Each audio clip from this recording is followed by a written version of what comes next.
Hello everyone, आपका फिर से मेरे YouTube चैनल में स्वागत है। आज मैं आपके लिए एक और डरावनी स्टोरी लेकर आई हूँ। स्टोरी शुरू करने से पहले अगर आपने मेरे चैनल को अभी तक सब्सक्राइब नहीं किया तो प्लीज़ इसे सब्सक्राइब करें और स्टोरी को लास्ट तक ज़रूर देखना। अच्छी लगे तो इसे लाइक करना मत भूलना। गाँव में एक पुरानी हवेली थी, बहुत ही पुरानी। तो ऐसा था कि जो उसमें परिवार रहता था अब वो कहीं बाहर रह रहा था अपनी बच्चों की स्टडी के लिए कि वो अच्छे से पढ़ लिख जाएं, क्योंकि उस गांव में कोई स्टडी करने के लिए आने जाने में बहुत रुकावट थी और आसपास में अच्छा स्कूल और कॉलेज भी नहीं था। तो उन फैमिली ने ऐसा किया, वो बच्चों की पढ़ाई के लिए वो बाहर चले गए। अब उनके बच्चे अच्छे पढ़ लिख गए तो उन्होंने फैसला लिया कि अब बच्चे भी बड़े हो गए हैं, पढ़ लिख भी गए हैं, तो अब हमें वापस अपने गांव जाना चाहिए, हमें वहीं रहना चाहिए। तो वो अपनी हवेली में आ गए और उस फैमिली में एक लड़की का नाम था किरण। वो अपनी मम्मी पापा और अपनी 2 बहनों के साथ उस हवेली में अब रह रही थी। हवेली की साफ़ सफाई के लिए उन्होंने नौकर लगाए, वो आते थे, साफ़ सफाई करते थे वहाँ पर। तभी वो किरण क्या देखती है कि उनकी हवेली के सभी रूम है वो क्लीन कर दिए गए, लेकिन हवेली में एक ऐसा रूम है जो बंद है और उसको किसी ने भी क्लीन नहीं किया। तो उसने अपनी मम्मी पापा से पूछा कि मम्मी ऐसी क्या बात है कि वो आपने सभी रूम क्लीन करवा ली है लेकिन वो एक रूम ऐसे क्यों छोड़ दिया। फिर उसने ना अपनी मम्मी पापा से ये क्वेश्चन पूछा कि आपने ऐसा क्यों किया, वो रूम आपने क्यों नहीं साफ़ करवाया। तो उसकी मम्मा ने बोला कि बेटा किरण, तो उस रूम के बारे में तो तुम मत पूछ ना, मैं तुझे कुछ बताना चाहती हूँ। बस इतना याद रख कि उस रूम से तू जितना ज़्यादा दूर रह सकती है उतना ज़्यादा तू दूर रह, कि उसमें कुछ ऐसा है जो तेरे लिए अच्छा नहीं है। अब ये किरण के माइंड में ये बात घर कर गई थी कि ऐसा उस रूम में क्या है। तो एक दिन एक एज्ड लेडी उनको उनके घर पे मिलने आती है कि हाँ चलो ठीक है, उनसे जाती हूँ, मिलती हूँ, इतने टाइम बाद वो आए हैं। और किरण ने अपनी जो स्टडी की थी उसने बीएससी नर्सिंग की हुई थी। अब वो ऐसी बातें चलने लगी तो किरण ने बोला कि पता नहीं अम्मा ये क्या बात है कि घर वालों उस कमरे से पता नहीं इतना क्यों दूर रहते कि आपको कुछ मालूम है। तभी उन्होंने उसको बताया कि बेटा उस रूम के बारे में तो ना तुम मुझसे पूछ ही मत। किरण ने फिर बोला कि नहीं आप प्लीज़ मुझे बताओ कि अक्सर उस रूम में ऐसा है क्या जो इतना घर वाले डरते हैं। तो उन्होंने बताया कि आपकी परदादी के पिछले समय से ही ना इस घर में एक जिन था जिसको एक मौलवी ने इस कमरे के अंदर कैद कर दिया गया।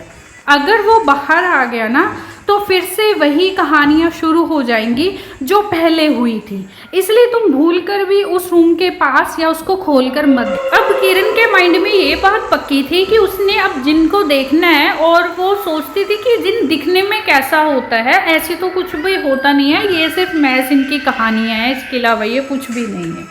तो किरण ने पहले तो उस रूम की जो लॉक लगा था उसकी की का पता लगाया कि वो कहाँ पर है। एक रात उसने वो वहाँ से उठाई और चुपचाप जाकर उसने वो लॉक खोला। लॉक के ऊपर ना जैसे कुछ लाल रंग का कपड़ा ऐसे बांधा हुआ था, कुछ जंतर तंत्र भी उस पे थे, उसने वो सभी उतार दिए। और वो ना कमरे के जब अंदर गई ना तो उसको ना एक अजीब सा एहसास हुआ जैसे कोई है, लेकिन दिख वहाँ पे कुछ भी नहीं रहा था। उसने देखा कि कमरे में ऐसे छत पे जाले लगे हैं और इतनी मिट्टी है ना, पता नहीं कब से ये बंद ही पड़ा है। वो घूमती है कमरे में और कमरे में कुछ नहीं होता। फिर उसके माइंड में आता है कि यहाँ पे कुछ भी नहीं है, अगर मेरे मम्मी या पापा को ये बात मालूम पड़ गई तो वैसे मेरे पे वो इतना गुस्सा होंगे। तो उसने वो बाहर आकर वो लोग एज इट इज़ जैसे था वैसे लगा दिया, जैसे उस पर लाल कपड़ा था वैसे उसने बांध दिया और अपने कमरे में जाकर सो गई। अब अगली सुबह जो किरण होती है उसका बिहेवियर बहुत चेंज हो गया था। ऐसे चेंज हुआ कि अब उसकी डिमांड ये आने लग गई थी कि मेरा ना कुछ चिकन वगैरह खाने को दिल कर रहा है। तो घर वाले बोलते थे कि तू ऐसा कैसे बोल सकती है, तू तो खाती नहीं है और आज तेरा कैसे मन कर गया। तो बोलती नहीं मुझे तो खाना है। उनके जो पास में घर था वहाँ कहीं पर बना था, उसने घर वालों को बिना बताए उनके घर खाया। उसके बाद क्या हुआ उसके फादर को एक कॉल आती है कि आपकी लड़की को देखने के लिए आ रहे हैं। तो उनके जो फादर थे उन्होंने भी बोल दिया कि ठीक है, अब इसकी किरण की एज भी है मैरिज की, चलो ठीक है। तो जब ये बात किरण को मालूम पड़ी तो वो बेहद गुस्सा हो गई और ज़ोर ज़ोर से बोलने लग गई कि मैंने शादी नहीं करनी, आपने बिना पूछे ये ऐसे कैसे कर लिया, आपने कैसे बुला लिया उनको घर पे। इतना वो गुस्सा हुई। तो जो किरण की मदर होती है वो कहती है अब कोई बात नहीं, आप लड़के वाले को आने दो, मैं इसको समझा लूँगी। तो उसकी बहनें उसके पास जाती हैं, लेकिन किरण चुपचाप बैठी होती है, वो कोई आंसर नहीं कर रही होती। तो आ जाते हैं, अब लड़के वाले घर पे आ जाते हैं। अब लड़का बैठा है, लड़के के फादर मदर वहीं पे बैठे हैं। तो वो किरण को बुलाते हैं और अजीब से वे से वो नीचे आ रही है। नीचे आकर उसने ना उस लड़के का गला जोर से पकड़ लिया, जोर से पकड़ के बोला कि तुम्हें मालूम नहीं है ये मेरी दुल्हन है, ये मेरी सिर्फ और सिर्फ मेरी है, तुम यहाँ से चले जाओ वरना तुम अपनी जान से जाओगे। और उसकी आंखें बेहद डरावनी हो गई थी। उस चीज़ को देखकर उसकी मम्मी के दिमाग में ये बात आ गई थी कि इसने पक्का कुछ गलत किया है। ये वही बातें कहानियाँ अगेन रिपीट हो रही हैं जो आज से कई साल पहले हुई थी। तो उन्होंने जब जाकर वो लोग देखा ना, उनको मालूम पड़ गया था कि ये किसी का खोला हुआ है। तब वो किरण क्या करती थी कि रात में वो जागने लगती, हंसती, अकेले में बातें करती और अकेले में गुनगुनाया करती। और घर वाले डरने लगे थे, उसके पास भी नहीं आते थे। तो जैसे तैसे उन्होंने वो रात निकाली और अगले दिन वो एक मौलवी के पास गए। उन्हें जाकर उन्होंने वो सारी बात बताई। तो अब कहते हैं कि उस दिन को उस हवेली में कैद कर दिया दोबारा, लेकिन किरण और उसकी फैमिली वो हवेली को हमेशा के लिए छोड़कर वहाँ से चले गए। अब वो हवेली फिर से सुनसान और वीरान पड़ी है, कोई भी वहाँ आता जाता नहीं है।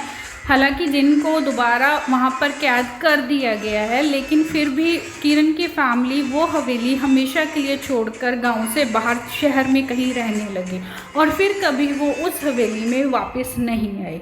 ये थी हमारी आज की स्टोरी। ऐसी ही स्टोरीज़ को सुनने के लिए आप प्लीज़ मेरे चैनल को सब्सक्राइब और स्टोरी को लाइक करना मत भूलना।